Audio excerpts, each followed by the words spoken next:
Good evening. I hope you're all doing good today. The topic and title of this video is the decline and end of academic Marxism. Okay, but what exactly is academic Marxism? Let us begin with by discussing what academic Marxism is. Academic Marxism refers to the application and analysis of Marxist ideas well within the context of universities and scholarly research. Okay, well within the context of research that is carried out in academia, Western academia particularly, and other research bodies as well. Okay, academic Marxism involves exploring Marxist concepts such as class struggle, capitalism, and historical materialism in academic disciplines such as sociology, anthropology, social and cultural anthropology, economics, and political science.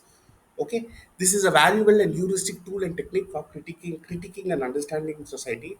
However, it is sometimes seen as being over theoretical or over academic and lacks practical application and does not take into account real world data, ethnographic data, or real world complexities. Okay, key aspects of academic Marxism include a methodological approach for analyzing social phenomena, examining power structures, and critiquing capitalist system. Okay, we have had theories such as deconstructionism, Derrida and others have proposed such concepts. There is also a focus on class struggle between the bourgeoisie, the toiling masses, the elitist bourgeoisie, the lumpen proletariat, and the proletariat. We have also spoken about historical materialism, which emphasizes material factors in understanding society and demotes the importance of non-material factors.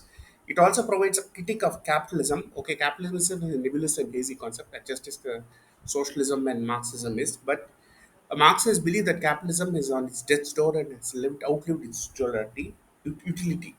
Okay, Marxist ideas have had significant influences on other academic fields such as sociology, political science, literary criticism, and cultural studies. Okay, there have been many different valid criticism of academic Marxism. This include that it is being detached from practice. Okay, it is very idealistic. Okay, there is an overemphasis on class struggle and there is a potential for dogmatism because Marxists take recourse and reference to their traditional holy books. Okay, and Marx itself may have been a nerdist, he may have been aloof, and he may have based his concepts based on a narrow Eurocentric view that prevailed in the middle of the 19th century in Europe. Okay, we have had various the Marxist thinkers such as Louis Althusser. Okay, he was a prominent figure in structural Marxism. He is known for his work in ideology and state apparatus, and he was a lifelong Marxist philosopher. He was mentally ill, terminally mentally ill, and he also murdered his wife around 40 years ago or so. Okay, we also have had David William Harvey, who was a British American academist best known for his Marxist analysis on urban geography, etc. He is a distinguished professor, he's still alive, of anthropology and geography at the Graduate Center of City University of New York, etc. We have had other notable Marxist thinkers such as Antonio Gramsci, Herbert Marcuse, Theodore Adorno, Marx Horkheimer, Jürgen Habermas, Raymond Williams, and Emmanuel Wallerstein. Okay, there has been, however, a decline in academic Marxism. Academic Marxism, as a dominant theoretical framework, has experienced a significant decline in influence within academia, particularly in the past 20, 30 years or so. The decline is attributed to the combination of factors, including internal theoretical problems, the rise of alternative theoretical perspectives, and the perceived failure of Marxist inspired political projects. Okay, let us now have a more detailed look at this. Internal theoretical problems. We have concepts such as the labor theory of value, which has been criticized by non-Marxist economists. According to the labor theory of value, the value of product may be determined by the hard work, blood, sweat, and toil of the people who put in their labor alone, and other factors are generally traditionally ignored. However, such oversimplifications are now generally they have been relegated to the background. Okay, we have also concepts such as reification of Marxism. Marxism has been increasingly focused on abstract concepts in arcane textual analysis and historical interpretation and interpretation of Marx's work.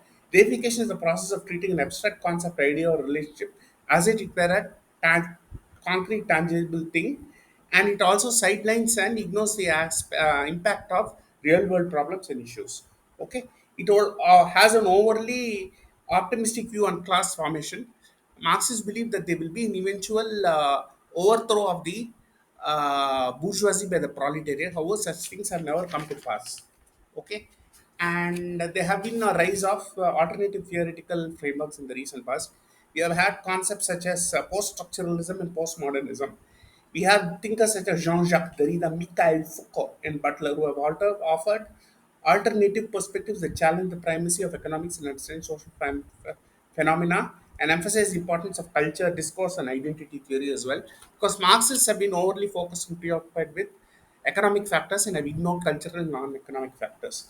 Okay. Post-structuralism is a critical approach in philosophy and literary theory that emerges as a reaction to structuralism. It challenges the idea of a fixed universal meaning and structures, emphasizing fluidity and instability of meaning. Postmodernism is also new, which we do not agree with fully, because what I believe is we need post-colonialism, not postmodernism. Okay, postmodernism is a broad intellectual cultural movement that emerged in the mid to late 20th century, characterized by skepticism towards grand narratives, objective truth, and universal principles. It questions the assumption of modernism and emphasizes the role of language, culture, and individual interpretation shaping reality. However, it is very ambiguous and abstract, and it lends itself to a plethora of myriad subjective interpretations, and it lacks objectivity, precision, and rigor. I have the critique postmodernism effectively. It does not also solve real world problems, and is geared. I mean, it is leans towards highly theoretical and abstract approaches. Okay, we also have a concept such as pragmatism within American academia, and there has been an emphasis on pragmatism, which often views Marxism just another theoretical lens rather than a comprehensive framework for understanding and changing the world.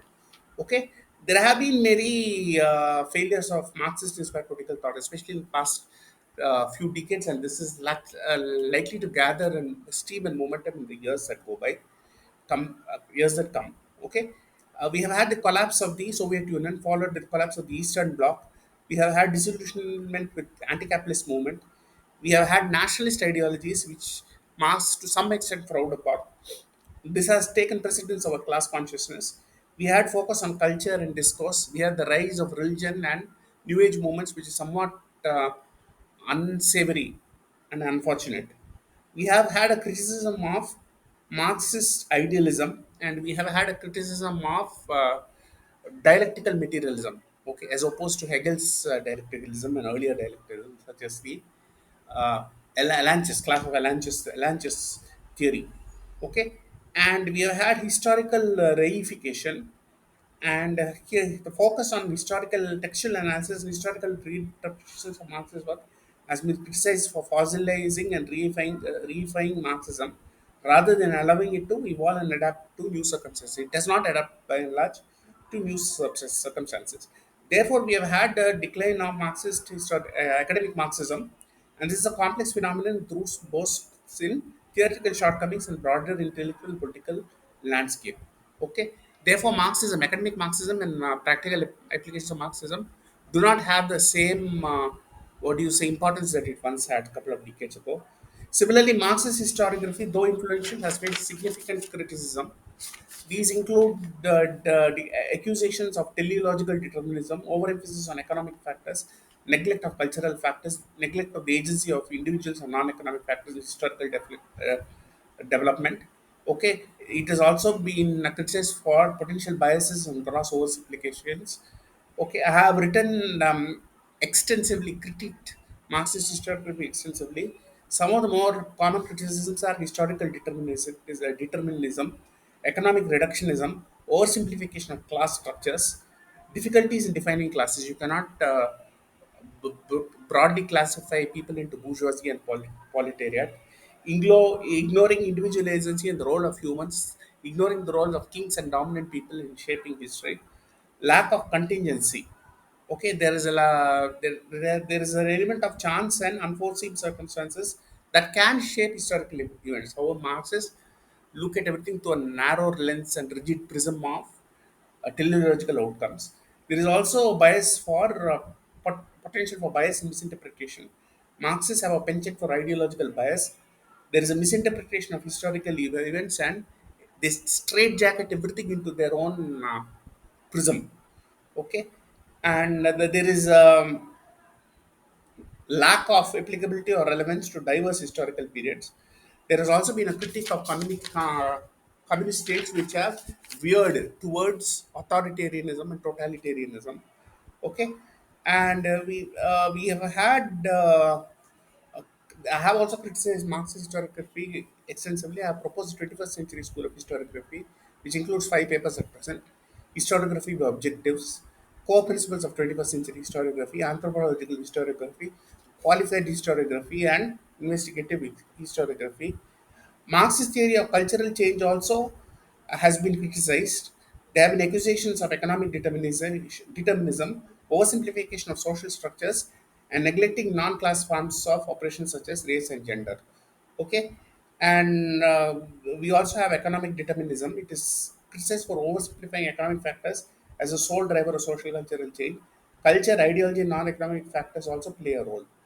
Okay, and rise of digital media, globalization are ignored, and the role of technology is also ignored. Okay, we also have class reductionism. Everything is looked at from the point of view of class struggle.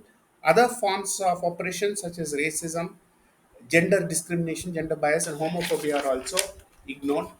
Okay, it also ignores psychology. It also ignores the fact that humans are psychological beings, sentient feelings, and they also have culture. Okay, other inequalities based on ethnicity, religion, and age are also not addressed. Okay, and there is also a lack of empirical support and predictive power. Marxist analysis sometimes lacks empirical support and predictive power, particularly in the context of 21st century societies. The predicted collapse of capitalism and rise of communism hasn't materialized. Even countries that have adopted Marxist structures, superstructures, have regressed to capitalist forms, and they also led to stagnation. Okay, social, cultural, and economic stagnation. And the Marxist ideas of cultural change have not uh, come to pass, and they lack limited applicability and limited explanatory power in the case of the 21st century, which is characterized by globalization and a continuous interaction between different types of societies. Okay, and it may be for better or for worse, but the values of dominant cultures have dominated over other cultures. That is why I had proposed concepts such as symbiotic approach to social cultural change in 2 core papers. For 5, 6 papers, I have written on this. And Marxist views on religion are also highly oversimplified and outdated. They follow subconscious communalism. There have been many accusations of Islamo-leftism, and Marx also was seen as being anti-Judaistic. He is known for as anti-Semitic views. There have been accusations of Hindu phobia, and such accusations have been made by Vamsi Juluri and others because Hinduism has a caste system which Islam does not. Therefore, Marxist thinkers see Islam as being more compatible with their ideology. Plus, Marxist historiography is also teleological and deterministic in the sense that it posits an origin in history at the start of the revolution of the proletariat. So, from the point of view of the narrow historical analysis, they have supported the Islamic period and the uh, Mauryan period. For example, Romila Thapar has written about Ashoka and the rise of the Mauryas and rise of Buddhism. However, post-Arab India has been neglected. Again, they have adopted or taken resource to simplistic and name interpretations of religion. Religion is also tied to personal identity and group identity, collective consciousness. Religion has personal, social, cultural, economic, and political functions, as we have discussed previously. It cannot be discounted and it will not disappear at the drop of a hat. Okay, no attempt to reform religion meaningfully or comprehensively has been carried out or executed by companies. They have naively assumed that religion will collapse automatically, and it won't. Actually, trying to brush something under the carpet will make sure that it raises ugly head again. There is again no internal consistency. Views towards religion from by Marxist scholars range from adulation, okay, which is itself wrong, to irrational hostility. Okay, for example, all religions have their plus and minus points. Looking at things from point of view of class structures alone is not enough, because Islam has been criticized for many other things. Even though it doesn't have a caste system, there have been many other valid criticisms against Islam. And again, you see academic Marxism in the USA, it has generally declined.